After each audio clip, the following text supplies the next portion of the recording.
नमः। हरि ओम। ओम नीला श्रीनिवासाय नित्याय परमात्मे सुपुत्रा प्राणनादाय श्री जगन्नाथाय मंगलम। ओम श्री जगन्नाथाय नमः। ఎంతో పురాతనమైన దేవాలయంగా 200 సంవత్సరముల చరిత్ర కలిగినటువంటి శ్రీ జగన్నాథ స్వామి వారి ఆలయం టౌన్ కొత్త రోడ్డు మెయిన్ రోడ్లో వేయించేసి ఉన్నారు. ఈ మహానగరంలో అతి పురాతనమైన ప్రాచీన దేవాలయంగా ప్రసిద్ధిగాంచి 200 సంవత్సరములుగా రథయాత్ర మహోత్సవాలు అత్యంత వైభవపేతంగా జరుగుతూ వస్తూ ఉన్నాయి. అయితే ఇంద్రజన్ మహారాజు యొక్క మందిరంగా పిలువబడేటువంటి టర్నర్స్-చౌట్రీ కళ్యాణ మండపంలో జరుగుతున్న ఈ రథయాత్ర మహోత్సవంలో భాగంగా 7వ రోజైనటువంటి ఈ రోజున స్వామివారు పరశురామావతారంలో దర్శనమిస్తున్నారు. ముందుగా వేదాలను రక్షించడం కోసం మత్స్యరూపుడై,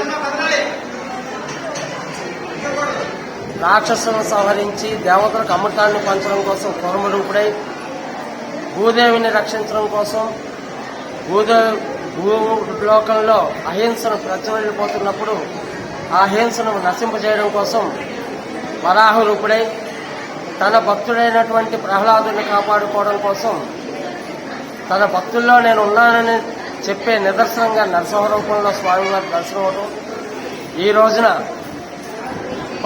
నిన్నటి రోజున వామన అవతారంలో బలిచక్రను సంహరించి వామన రూపుడై ఈరోజు పరశురామ అవతారంలో స్వామివారి దర్శనమిస్తున్నారు.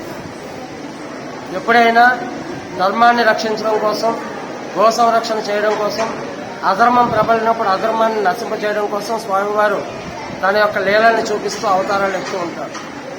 అయితే పరశురామ అవతారంలో విశేషంగా కార్తవీర్యార్జునుడు పరశురాముడి మీదకి యుద్ధం చేయగా పరశురాముడితో యుద్ధం చేయలేక పారిపోయి తరువాత కార్తవీర్యుడు అంటే పరశురాముడి యొక్క తండ్రిని చంపడం కోసం వారు అందరూ కూడా పరశురాముడి మీద పగ పెంచుకుని కార్తవీర్యుని సంహరించడం కోసం రాజులు వెళ్తున్నటువంటి రాజులు అందరూ కూడా వస్తారు. ఈ విషయం తెలుసుకుని రేణుక, పరశురాముడి యొక్క తల్లి రేణుకాదేవి, ఆవిడ విలపిస్తూ గట్టిగా ఆహాకారాలు చేస్తూ పరశురాముడిని పిలిచి ఇలా జరుగుతున్నది, నీ మీద పగ తీర్చుకునే తండ్రిని సంహరిస్తున్నారని చెప్పగా పరిగెత్తుకుని వచ్చి పరశురాముడు ఈ రాజ్యంలో రాజులు అనేవాడు లేకుండా చెయ్యాలనే కారణంతో అంతమంది రాజులను కూడా సంహరిస్తూ వస్తుంటారు. అలాంటి విశేషం ఆయన విపరీతమైనటువంటి సమదగ్గిన రూపంలో ఉన్నటువంటి పరశురాముడు రాజులందరినీ సంహరించి రాజ్యాలే లేకుండా చేయాలని అనుకుంటాడు.